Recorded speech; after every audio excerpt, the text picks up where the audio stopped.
Slavery, the treatment of human beings as property, deprived of personal rights, has occurred in many forms throughout the world. But one institution stands out for both its global scale and its lasting legacy. Numbers involved in the Atlantic slave trade are truly staggering. From 1500 to 1880 CE, somewhere between 10 and 12 million African slaves were forcibly moved from Africa to the Americas, and about 15% of those people died during the journey. The majority of enslaved Africans were taken from 6 primary regions: the Senegambia, Sierra Leone and the Windward Coast, the Gold Coast, the Bight of Benin, the Bight of Biafra, and West Central Africa, also known as Congo and Angola. An estimated 12.4 million people were loaded onto slave ships and carried through what became known as the Middle Passage, which moved across the Atlantic and included many different destinations. Once in the Americas, the surviving slaves were sold at a market very similar to the way cattle would be sold. After purchase, slave owners would often brand their new possession on the cheeks, again, just as they would do with cattle. The lives of slaves were dominated by work and terror. The idea that I am not human, that I have no soul, that I am a beast. Brand me, burn me, whatever, and no recourse, nothing. The history of humanity is filled with oppression, dominance, war, and slavery. Since the beginning of time, people in different parts of the world have forced their fellow humans into slavery. The tale of the Atlantic slave trade is the history of millions of Africans who were forced out of their communities by European slave traders and shipped across the Atlantic in conditions of great cruelty. When Portugal and Spain started conquering and establishing colonies in the New World in the early 1500s, they forcefully made the Indians work their plantations. However, European diseases and the violence of conquest led to the death of many of the Indian slaves. This led to a labor shortage in Europe and made the Europeans look towards Africa for a solution. As voyages to Africa progressed, and with many expeditions by Portuguese and Spanish explorers, Africa became a major source of supply of slaves to Europe, and the Spanish West Indies, as well as the Portuguese colonies in Brazil. The Indian slaves were gradually replaced by Africans. These Africans were stripped of their identity and occupation. To refer to them as just slaves is incorrect, because before being captured by the European, many of them were farmers, merchants, soldiers, musicians, goldsmiths, blacksmiths, and many more. They were husbands, fathers, wives, children, and mothers. They had origins and heritage, but when the Europeans came and took over their communities, they became captives and had to be boarded on large ships and taken to Europe. The European slavers dispersed them across the Americas and different parts of Europe. They were forced to lead lives under terrible conditions and face severe labor conditions. They were stripped and flogged and forced to work very long hours, often under terrible These weather loads look and fresh health today. conditions. Indeed, the baked this morning. transatlantic 2 for a slave copper? trade I'll take one, transported please. between 10 million and 12 million enslaved black Africans across the Atlantic Ocean to the Americas. You might have heard of the triangular trade, right? And how Africa was a major part of this trade, although suffering economically, while the other two parts that made up the triangle enjoyed huge economic benefits. We'll get to that shortly. The first slave voyage from Africa to the Americas is believed to have sailed in 1526. But even before this period, Africans were bought as slaves directly from Europe, and even native inhabitants of America were also enslaved by European explorers. Before 1518, the Spanish monarchy didn't permit the transportation of African slaves from Africa, not due to a sense of moral value or humanity, but because they believed Africans were barbaric and that they would corrupt the European society and introduce pagan and non-Christian practices to the country. However, over the years, due to economic reasons, there was a U-turn in that decision, and on August 18, 1518, King Charles V granted a charter to Lorenzo de Goravade to transport 4,000 slaves directly from Africa to the Spanish-American colonies. Over time, King Charles changed the law established by his grandparents and then permitted slaves to be brought into Spanish colonies in America from Africa on the condition that they would be converted to Christianity during their voyage across the Atlantic Ocean. With this new decree in place, there was an explosion in the number of slaves moved from Africa to America. there was an immediate expansion of the slave trade in the Western Hemisphere. European slave traders gathered and imprisoned the enslaved at forts on the African coast, and then brought them to the Americas. Generally, the European slave traders did not participate in the raids because their life expectancy in sub-Saharan Africa was less than a year due to the widespread malaria infection.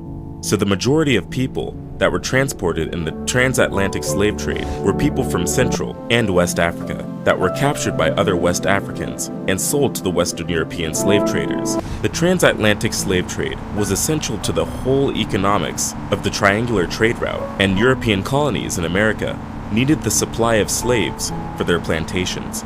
Speaking of essential, it's essential for you to like this video and subscribe to the channel for more content like this. They don't want us sharing stories like this, but we're going to continue anyway with your support.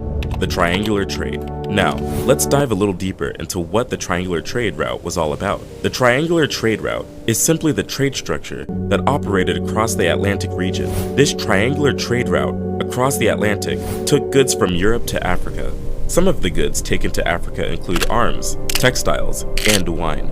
On the other side of the triangle was the movement of African slaves to the Americas and the West Indies. The last side of the triangle was the movement of raw materials such as sugar, coffee, tobacco, rice, and cotton produced on American plantations back to Europe.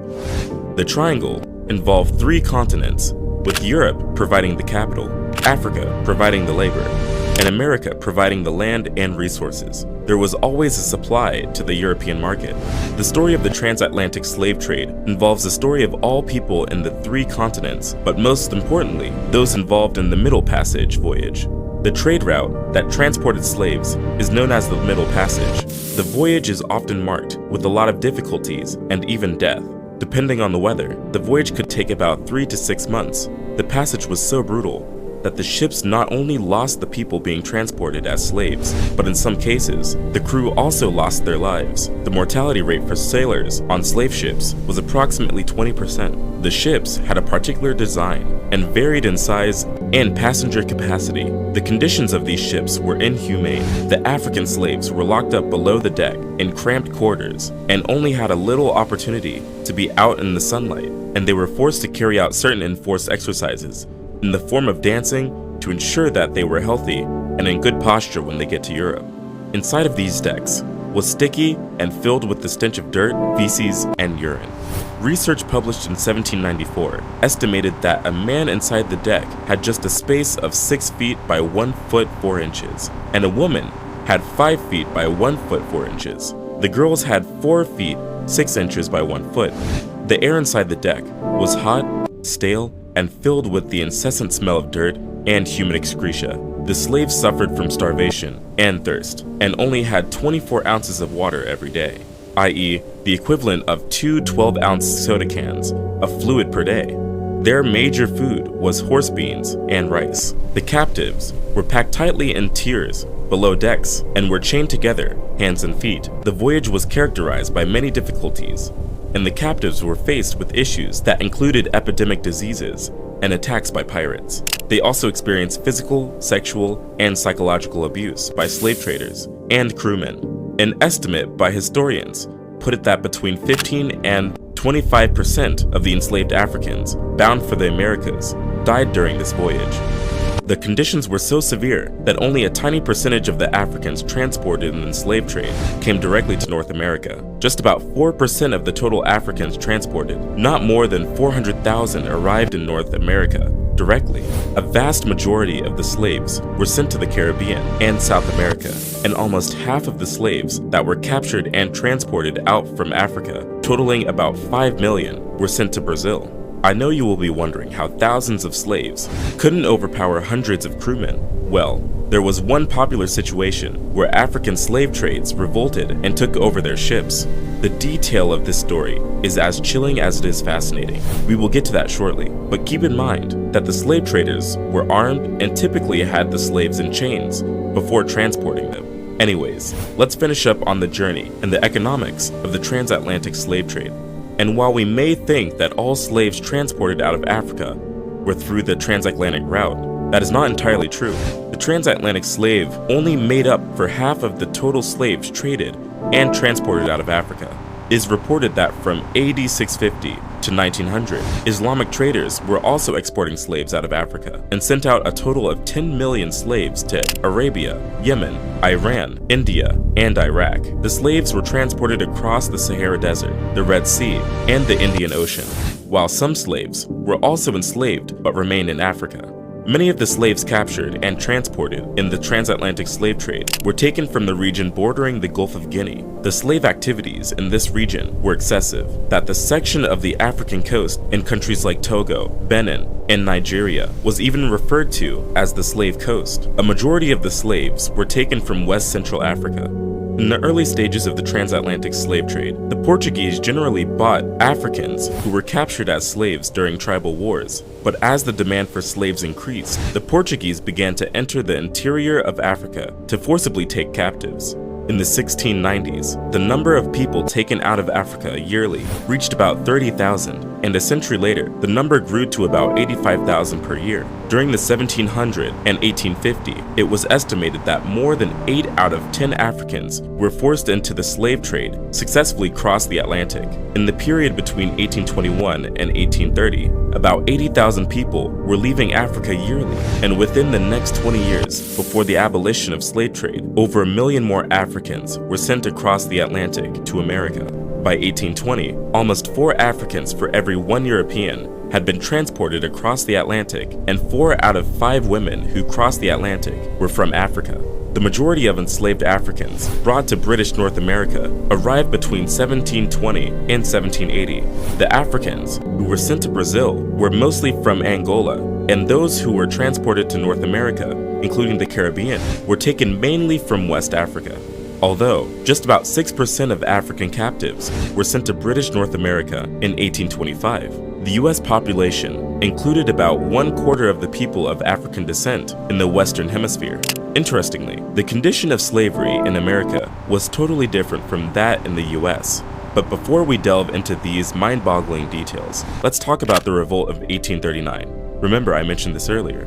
In 1839, slave traders were once again hoping to get another shipment of slaves across the Atlantic, but unlike previous voyages, they were not ready for the surprise this particular voyage would be bringing their way. The slave ship, named Amistad, had about 100 slaves on board. As the ship moved near the coast of Cuba, the unwilling passengers of the ship, who were recently abducted from Africa, numbering about 53, revolted aggressively. The revolters were led by Joseph Sink. They killed the captain and cook, and only spared the life of the Spanish navigator so that he can sail them home back to Sierra Leone. However, the navigator managed to sail the Amistad northward. 2 months later, the US Navy intercepted and seized the ship off Long Island, New York. The ship was towed to New London, Connecticut, and the mutineers were held in jail in New Haven, Connecticut. This event had significant political and legal repercussions in the American abolition movement. At that time, the Spanish embassy demanded that the African slaves are returned to Cuba, and this led to the 1840 trial in Hartford, Connecticut federal court. New England abolitionist Louis Tappan was successful in drawing public sympathy to the Africans and was able to battle it with the pro-slavery US government. However, the US president at the time, Martin Van Buren, ordered a Navy ship sent to Connecticut to return the Africans to Cuba immediately after the trial. The interesting part of this incident was the legal proceeding that ensued. The prosecutors argued that as slaves, the mutineers were subject to the laws governing conduct between slaves and their masters. And this is where it gets interesting. The trial testimony showed that while slavery was legal in Cuba, the importation of slaves from Africa was not. The judge therefore ruled that the Africans were not merchandise, but were victims of kidnapping, and so had the right to escape their captors in any way they could. When the US government appealed the case before the US Supreme Court, the following year, former President John Quincy Adams was able to win the court ruling in favor of the Amistad rebels. The Supreme Court upheld the judgment of the lower court through contributions from private and missionary societies. The 35 surviving Africans secured a passage home. They arrived in Sierra Leone in January 1842 alongside 5 missionaries and teachers who later founded a Christian mission in the country. While we could definitely blame the Europeans for the activities of the Atlantic slave trade, Africans were also involved in slave trade activities. Africans were involved in kidnapping adults and stealing children for the purpose of selling them. They used European intermediaries or agents to sell off these captives in exchange for merchandise or arms. In most cases, those sold into slavery were usually from a different ethnic group than those who captured them, and it didn't matter if they were enemies or indigenous of a neighboring village. The captive slaves were stripped of any identity they had and simply referred to as other. They were not seen as part of the people of the ethnic group or tribe. Also, while African kings were very much interested in protecting their villages, in some instances, thieves and criminals were sold out into slavery as a way to get rid of them. Many other slaves were gotten through raids at gunpoint, which were organized by different ethnic groups, and in some instances, as a joint venture with the Europeans. Also recorded in the book, Daughters of the Trade, Atlantic Slavers and Interracial Marriage on the Gold Coast, the author, Pernille Ibsen, shared that Africans on the Gold Coast, which is present-day Ghana, also participated in the slave trade through intermarriage. The term used was kasari, which gets its origins from Portuguese and means to marry. Kasari was used to form political bonds and economic connections between the slave traders and the Europeans. In the initial stages of slave trade, it was common practice for the powerful West African families to marry off their women to the European traders in alliance and to further enforce a syndicate. While the marriages had to be performed based on African customs, the Europeans offered no objection as they were fully aware of how vital these connections were to the success of their businesses. In the initial stages, we may argue that Africans had no idea of the exact condition of the slave trade and the experience of those sold into the slave trade. However, according to Robin Law, there is a possibility that the royal elites of the Dahomey Kingdom must have had an informed understanding of the fates of the Africans sold into slavery. This is because the King of Dahomey sent diplomats to Brazil and Portugal who returned with information about their trips. Also, some of the elites of Dahomey had experienced slavery in America before returning home. So the only opposition the Kingdom of Dahomey had against slavery was the law that prohibited the enslavement of a fellow Dahomean. Anyone caught doing this faced the death penalty. And while the kingdom was against this, they had no issue with the institution of slavery. The case was different on the Gold Coast, which is present-day Ghana. Here, elites sent their kids to learn about the slave trade from the Europeans by sailing with them and living inside their forts. Some even sent their children to Europe and America to be educated. Elites on the Gold Coast also had agreements with the Dutch and British governments to rescue some of their friends who were tricked into slavery in America. However, a common assumption by many Africans who were not aware of the true purpose of the Atlantic slave trade was that the Europeans were cannibals who planned on cooking and eating their captives. This rumor even made it more distressing for the captives who were locked in ships sailing to Europe. The transatlantic slave trade led to an uncountable loss of lives for both captives in and outside America. A BBC report indicated that more than 1 million people are thought to have died during their transport to the New World. More died soon after their arrival due to terrible health conditions, although the number of slaves that died when bought as slaves is unclear. One thing we are sure of is that this number may exceed the number of those that survived to be enslaved. The Atlantic slave trade led to the destruction of lives and cultures. It is estimated that about 12 million slaves entered the Atlantic trade between the 16th and 19th centuries, and about 1.5 million died on board slave ships. And apart from those who died in the Middle Passage, it is also estimated that many Africans were killed during the slave raids and wars in Africa. Canadian scholar Adam Jones has characterized the deaths of millions of Africans in this period as a genocide. He referred to it as one of the worst holocausts in human history.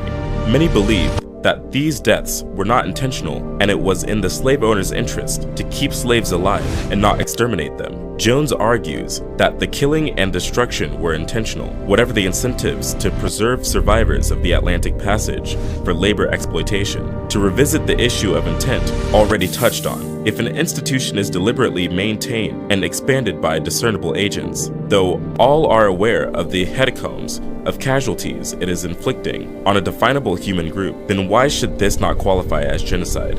Saidiya Hartman, an American writer and academic focusing on African American studies, argues that the deaths of enslaved people were incidental to the acquisition of profit and the rise of capitalism. She argues that death wasn't a goal of its own, but just a byproduct of commerce, which has the lasting effect of making negligible all the millions of lives lost. Incidental death occurs when life has no normative value, when no humans are involved. when the population is, in effect, seen as already dead. Saidiya Hartman goes on to say that although unlike the concentration camp or the Gulag, the Atlantic slave trade also led to the millions of corpses. In this case, extermination was not the major goal. It was a major corollary to the making of commodities. Who do we blame? While we could blame the Germans for the genocide attempt on the Jews, who do we blame for the slave trade? 7 nations were actively involved in the activities of the slave trade and took most of the slaves to their colonies in the New World. We have the Portuguese, the British, the French, the Spanish, the Dutch, the Americans, and the Danish. The major sources of slaves include Angola Coast, Bight of Benin, Bight of Biafra, Gold Coast, Senegambia, Southeast Africa, and Indian Ocean Islands, Sierra Leone, and Windward Coast. The presence of European slavers also affected how the legal code in Africa worked. According to Kamani Nahusi, many African societies changed the punishment for certain crimes and the way they responded to certain offenders. Some crimes, which were traditionally punishable by some other form of punishment, became punishable by enslavement, and offenders were now sold to slave traders. David Stannard, the author of American Holocaust, showed in his book that 50% of African deaths occurred in Africa as a result of wars between native kingdoms, which produced the majority of slaves. The practice of enslaving enemy combatants and their villages was widely practiced in West Africa. Indeed, the slave trade was largely a byproduct of tribal and state warfare. By selling off captives, they were also able to finance future warfare and also remove potential dissidents after victory. However, some of the African nations, such as Igala, Kabu, Bono State, Oyo, Ashanti, Dahomey, and the Oro Confederacy, were more brutal in this practice.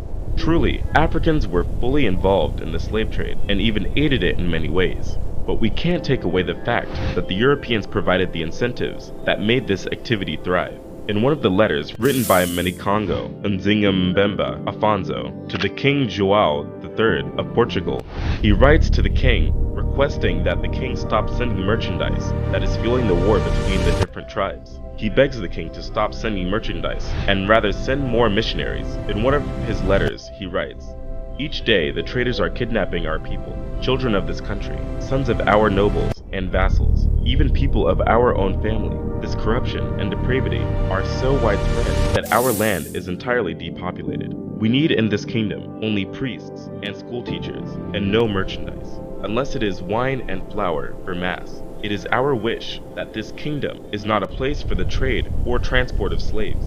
Many of our subjects eagerly lust over Portuguese merchandise that your subjects have brought into our domains. To satisfy this inordinate appetite, they seize many of our black free subjects. They sell them, after having taken these prisoners to the coast, secretly or at night. As soon as the captives are in the hands of white men, they are branded with a red-hot iron." Despite the vast consequences of the transatlantic slave trade, there have been worldwide apologies from different nations that benefited and grew their economy based on labor from the slave trade. In 1998, UNESCO designated 23 August as International Day for the remembrance of the slave trade and its abolition. This led to several other events that recognized the adverse effects of slavery on the African continent. In 2001, during the World Conference Against Racism in Durban, South Africa, African nations demanded a clear apology for slavery from the former slave trading countries. Some nations were ready to express an apology. However, the opposing countries, majorly the United Kingdom, Portugal, Spain, the Netherlands, and the United States, blocked any attempt to do so. The reason for this opposition by these countries could be due to concerns that accepting their involvement in slavery would also require that they make monetary compensations to the affected African nations. Since 2009, there has been a continuous effort by the UN to create the UN Slavery Memorial as a permanent remembrance of the victims of the Atlantic slave trade. This video is crazy, but if you want to learn some more Black history that they never taught us in school, click the link in the screen. It's a story I'm sure you don't want to miss. We'll see you over there.